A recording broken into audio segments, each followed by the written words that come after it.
Nagtago po ako sa Maynila ng mahabang panahon. Araw-araw ko po napapanaginipan ng mga nangyari. Para po akong mababaliw. Eileen, I'm sorry. Pinilit ko pong kalimutan ng lahat.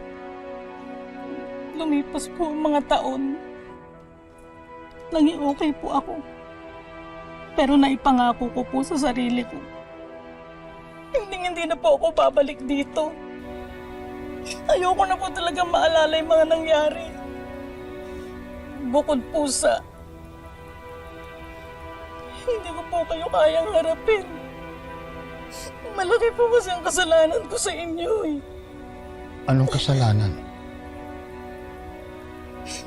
Naglihim po ako sa inyo, Don Eduardo. Ang totoo po, nailigtas ko po ang apo niyo.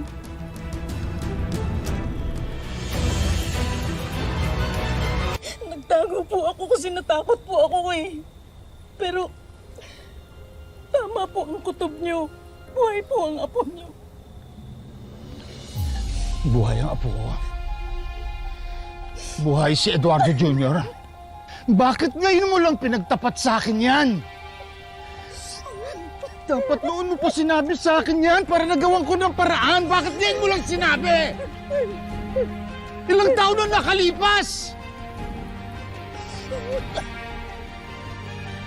Nasaan ang apo ko?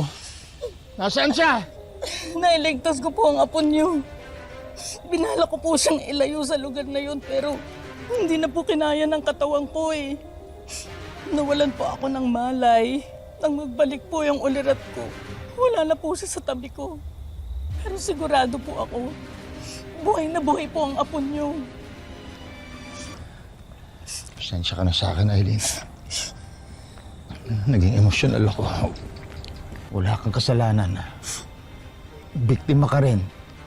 Ang mahalaga buhay ang apo ko. At makikita ko rin siya. Sorry po. Sorry po talaga.